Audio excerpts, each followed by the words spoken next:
ఇక్కడ మనం పేతురు గురించి మనం చదువుకున్నాం మత్తయి సువార్తలో.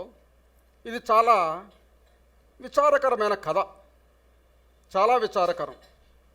ఎందుకు విచారకరమని నేను అంటున్నానంటే, క్రీస్తుని ఎరిగినవాడు పేతురు, క్రీస్తుతో నడిచినవాడు పేతురు, క్రీస్తుతో తినినవాడు పేతురు, క్రీస్తుతో త్రాగినవాడు పేతురు, క్రీస్తు గృహములో ఉన్నవాడు పేతురు, క్రీస్తుతో సన్నిహిత సంబంధము కలిగిన వాడు పేతురు. ఆమేన్.